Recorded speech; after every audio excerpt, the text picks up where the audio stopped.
Alors bonjour, merci de votre fidélité pour un nouveau Kiwi reportage qui marque toujours aussi bien sur la chaîne YouTube Onil B2. Vous pourrez aussi aller voir DJ Sirdek sur YouTube. Vous tapez DJ Sirdek, vous tombez sur mes musiques, mes compositions musicales du moment, quoi, mes actualités. Donc nous voici dans le lac du Cher, près de la Haute-Allier, où nous sommes aujourd'hui pour comprendre les mystères de ce lac. Vous voyez, nous allons parler de ce lac du Cher, dans la Haute-Allier aujourd'hui. Donc avant de commencer de découvrir ce paysage et cette plage qui a plein de touristes l'été, nous sommes en plein hiver, je vous rappelle, au mois de décembre. Nous allons appeler Jean-Francisco. Jean-Francisco, pour ces informations. Oui, Alors Jean-Francisco, pouvez-vous nous donner des informations sur ce lac du Cher? Ou que des prostituées, apparemment c'est ce qu'on m'a dit, ou des prostituées venaient se laver l'été pour pouvoir faire leur métier correctement? oui, tout à fait. Donc, comme on peut voir, l'eau est quand même plus ou moins pure, hein, parce que n'oublions pas la société d'Adi Grocon qui est en haut de ce fameux oui, truc. on en a parlé, Jean-Francisco, oui. Oui, oui, on en avait déjà parlé une fois pour oui, le. comme c'est des Voilà. chylofeuilles, comme on peut le voir, parce qu'ils font du papier, alors les copeaux d'arbres, ils vont tous dans ce lac. Tout à fait. Lac où la pollution est actuellement de 50% d'industrie. Alors, fallait aussi savoir que les femmes venaient ici pour pouvoir laver leur linge, hein, à l'époque où il n'y avait pas l'eau courante. Et voilà. Donc voilà, donc qu'est-ce que nous vous pouvons dire de plus sur cette plage où nous sommes aujourd'hui? C'est que là, elle est à son niveau le plus bas.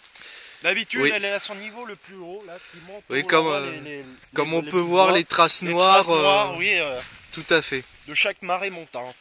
Voilà, Donc voilà. ou descendante. Voilà, alors nous voici sur le point le plus haut maintenant de ce lac du Cher. Comme vous pouvez le voir, il y a une vue, on a une superbe vue panoramique ici. On est sur le point le plus haut culminant où on peut voir ce lac parfaitement, comme je voulais dire. Ici, nous avons la sortie de ce lac, où il y a une sorte de barrage à électricité électrostatique à triple injection 6 cylindres. Donc voilà, cet arbre est une légende par ici. Parce que pendant la résistance de la guerre, c'est là que les résistants, les maquisards attendaient de pouvoir bombarder les bateaux ennemis. Alors comme vous pouvez le voir, cet arbre est très vieux, très abîmé par les vagues montantes parce qu'il est sous l'eau pendant les grandes marées. Alors je me retourne, là-bas nous avons la source de ce lac où l'eau est actuellement, on a mesuré, est à 2 degrés, limite de gelée quoi. Donc là-bas nous avons la source du Mérinche qui alimente ce lac quoi. Donc Jean-Francisco, pouvez-vous nous dire des indications sur cette source du Mérinche? Pas du tout. Merci Jean-Francisco, c'était Jean-Francisco, voilà quoi. Tout à fait. On le garde pour des problèmes syndicaux, on va dire, parce que c'est syndical Voilà. à la CGT. Alors, est-ce que votre action CGT a bien marché ces temps-ci? Ah, pas terrible, pas terrible. On n'arrive pas à recruter des jeunes recrues, hein.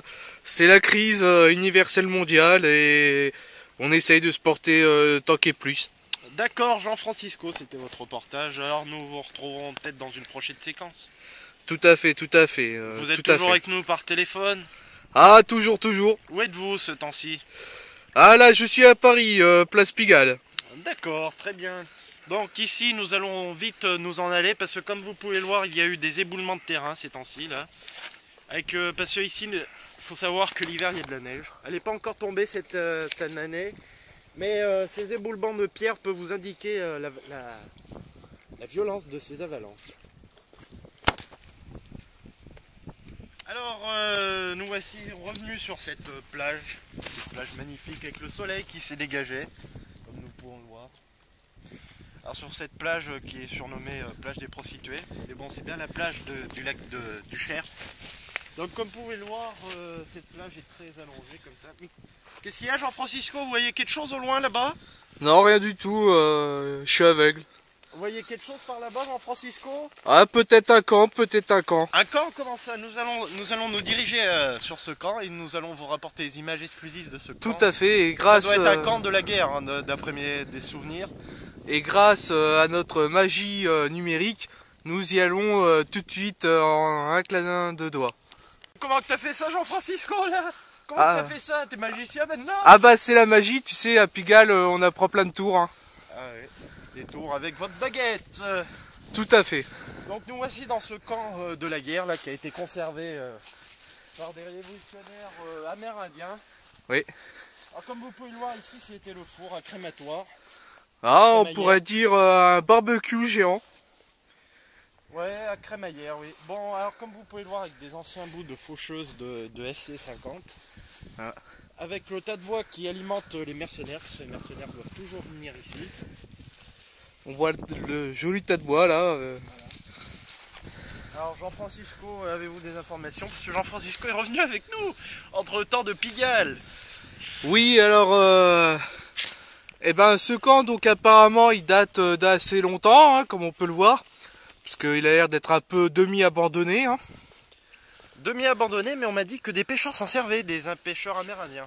Oui, tout à fait, des pêcheurs qui viennent pêcher dans ce lac quand il est... Le lac du Cher d'ailleurs. Voilà, tout à fait. Hein. Et ils adorent pêcher là-dedans parce qu'il paraît qu'il y a du poisson très goûteux et très goûtu. Oui, tout à fait, oui, c'était une belle formule, Jean-Francisco. Êtes-vous toujours aussi accro aux prostituées? De moins en moins, j'essaye de me faire soigner. D'accord, très bien. Donc nous voici dans ce camp. On peut le dire, hein, c'est un camp, Jean-Francisco. Oui, il manque juste des toiles de tente. Puis des campeurs. Tout à fait, tout à fait, voilà. elle était bonne.